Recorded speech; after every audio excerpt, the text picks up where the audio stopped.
Alright, so before we get this next test drive going, I do want to mention I had a very interesting thing happen. A few days ago, I was pulling into my house here, and as I back up, I'll point out the windshield. But I allowed the current 1236 self-driving to pull into my driveway. You'll notice that that happened on a previous video. And it did that, and it pulled behind my van, but then it actually went to the left, and I ended up in the grass. And I don't know how that happened.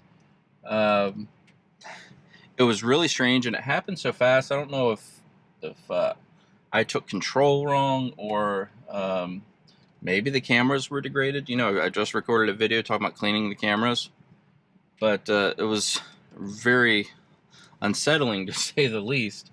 I don't have it on Sentry video or anything. I don't know if you can see it, but you'll see a very light patch of grass straight ahead, some dry grass where the car had trouble getting behind the van. Like the full self-driving line in front was really squiggly, and it wanted to go left, and it wanted to go right, then it wanted to go left, and it was just acting really strange. And I may have hit the gas instead of the brake too, which sent me forward more, but it was really weird. I ended up in the grass thanks to full self-driving. So I don't know if it was truly full self-driving or my reaction, but it was just really weird. I will say that day it had been raining. Things were wet. Maybe that had something to do with why we ended up in the grass. I wish I could have had a recording of it. Anyways, this is going to be my most difficult drive. This is one that happens all the time. I get issues with this drive when I go to the chiropractor here. I always have a few disengagements that are really strange, so hopefully I catch that on camera this time, and I can point it out. It'll be a good frame of reference for when FSD 12.5 rolls out, which is rolling out now. Looks like we're going to skip 12.4 and go right to 12.5 for wide release. I know a lot of people are still on 12.36, as am I, so it'd be interesting to see what the difference is. So we're going to capture this and make sure that we have a good frame of reference for the next drive.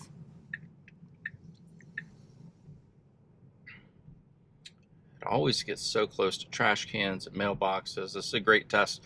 We've got trash pickup happening. Ooh, hopefully it slows down. Don't hit those trash cans. Boy, I tell you what, I'll give it credit. Maybe full self-driving really knows the size of this car and the trajectories, but it rides farther on the right on these neighborhood streets than I would prefer. So I always feel like I'm really close to trash cans, mailboxes, but I never hit them. So we'll assume that it definitely knows what it's doing. You see how it's seeing everyone. It's seeing this person going all the way to the left to get around. You know, little things like that really do stand out if you've never done self-driving before. And I think that's where, and I mentioned on my channel, I may end up talking about AI and things like that. I am a tech person. I work in the tech field. My interest is in doing these videos for everyday people, but you have to understand that as this develops further, it's all going to be based on AI now. So my current understanding of FSD 12.36, and I don't know if it holds true for 12.5, is that it still uses GPS for most navigation. But where the AI comes into play, and it's already using AI, is for the Tesla Vision, which just is all these cameras. They're not ultrasonic sensors, they're not infrared sensors. It just uses standard cameras that use, you know, visible light spectrum, and it looks and it recognizes things. And so when it's seeing people, when it's seeing traffic cones, when it's seeing temporary you know, hazards in the road, it's, sorry, I turned the wheel too hard, and that disengaged self-driving, it wanted me to lightly tug on the wheel. Sometimes it doesn't always respond, so I keep doing it, and then I end up doing it too hard, and I accidentally turn it off. Like I was saying, though, but that's where the AI comes into play. The AI is what is recognizing all of these shapes, recognizing a person as a person, a traffic cone as a traffic cone, recognizing hazards. So what you see there is happening in real time. That's real-time AI detection of all of these events. and course corrections, and it's really fantastic to watch and to experience.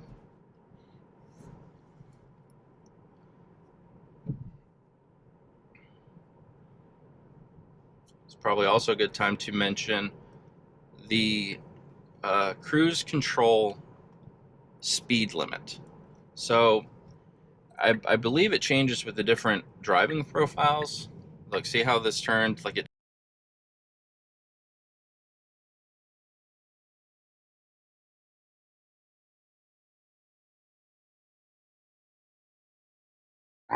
turned right before it went into this left lane. It's one of the, we'll see a few issues here. But I believe when it's on the assertive driving profile, it has a higher maximum speed. You can limit it in the settings to say don't ever go more than 10 over or 5 over, but right now it's just kind of letting FSD handle it, and so it will sometimes go 12. I've even seen it do 15 over the speed limit because it, and you'll see these in the notes, it's trying to keep up with traffic. So while the human driver is responsible, you get a speeding ticket, it's, you know, yeah, you have responsibility for that. It is a very human thing to drive and keep up with traffic. So on occasion, you'll see it probably going way more over the speed limit than you would think is, you know, a self-driving car would do, but it is trying to imitate human driving and keep up with the flow of traffic, which I appreciate, but you do have to monitor. There's been a few instances it's been keeping up with traffic, but I know it might be a police hotspot, and I would prefer to slow it down.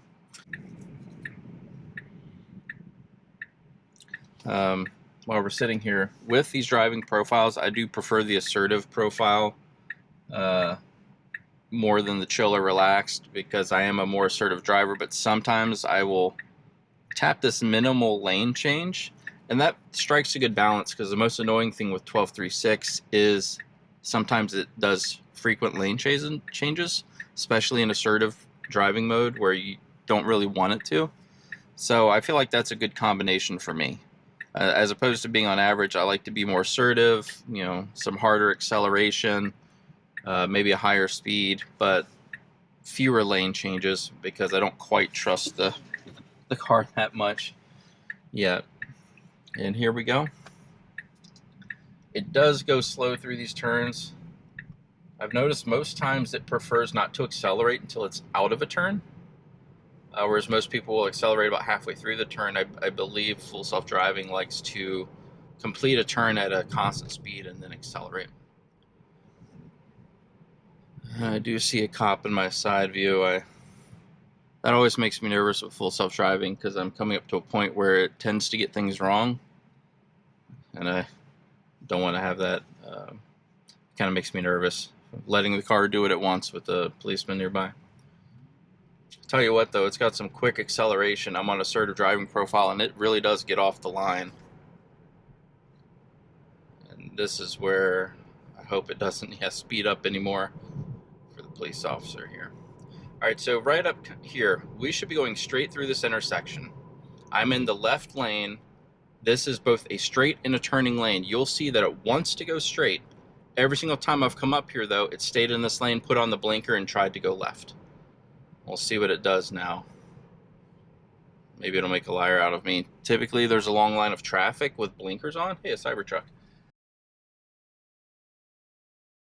And maybe that fools it, and it wants to follow those cars. So far, it's actually doing better. Most times I end up behind a line of cars, and it turns on the blinker. It shows that the path is straight, but it decides to turn on the blinker. And so I end up taking over, getting in the right lane to maintain going straight through the light. This is the first time it's actually worked.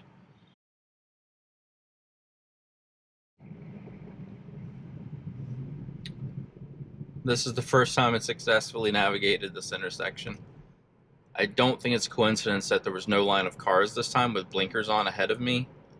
Perhaps that's throwing it off. It's in a straight turning lane, but it sees cars in front. It's in a lane that goes straight, but it sees cars turning, so maybe it feels like it has to. This time it didn't. Now I'm going to cancel this navigation. I'm going to take over because I'm not actually going to the chiropractor.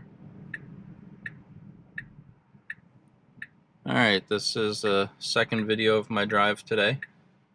I have to do a U-turn to go where I'm actually going, which is to Kroger again. Definitely doing a slow and painful U-turn. Wow, there's cars behind me. Oh, definitely feel like a human would have navigated that a little faster, but there were not a lot of cars coming. Tesla does have great acceleration once it clears it, so while that was definitely a successful U-turn, I would have made that turn in half the time. It's probably a good time to mention what would you guys like to see more of on this channel. I don't know if running commentary while I'm driving is great, or if you're just skipping to any action that occurs in the video. Okay, I don't know if I've been recording or if that video got cut off.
See the hesitation there?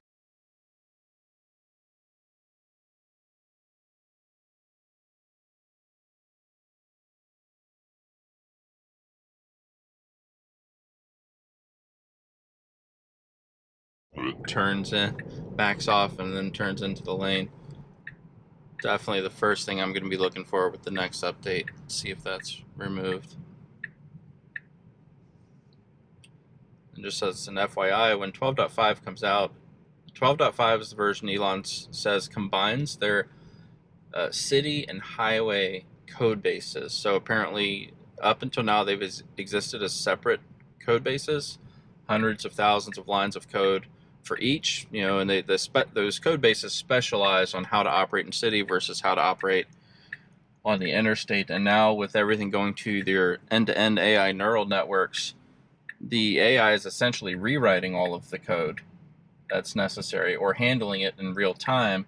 And so they can kind of retire those hundreds of thousands of lines of code. And here it says autopilot navigation complete. So I guess it wants me to handle this. I am at the store. I was hoping to get to a parking spot, but we've got some deliveries happening. But yeah, with those code bases merged together, I think this will be the strongest one yet, obviously. But I think the reason it's so strong is, look at this, is because of the AI taking over. So now I'm actually using, the auto park. You know what? I'm gonna stop that. I'm gonna stop that because,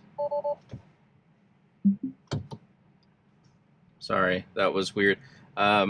I forgot I was gonna have the Tesla park, but I forgot. As of right now, apparently it will only park by backing into a spot. And that was a bad time to do it because you see there was a Kroger worker there working on the shopping carts, and I didn't want to interfere with him. So what we'll actually do is maybe line it up a little better, maybe out here at the end of the parking lot, and we'll see how the auto park works. I've only used it once. Let's see what it does.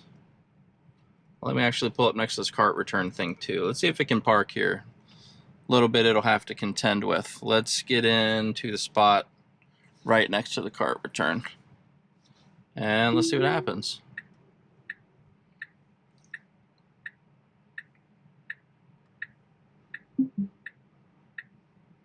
Yeah, it's hard because the cart return's actually in the parking spot, so it's got to hold to the right of the spot. It did clear it. I'm checking through my mirrors. I don't know if I'll be able to get out. I'll say that's close enough. I'll say it did it. I did turn it off because there's actually a lot of junk in that spot. That was probably a bad spot, but that was successful. I would say it backed up into the spot. It came probably within about 8 inches of the cart return. It didn't hit it. It was definitely on course to handle that correctly. That was just a bad spot to pick, but at least that's some kind of a demonstration. I don't see myself using auto park a lot. I don't think there's a need. I would rather park myself. I tend to just park front end in.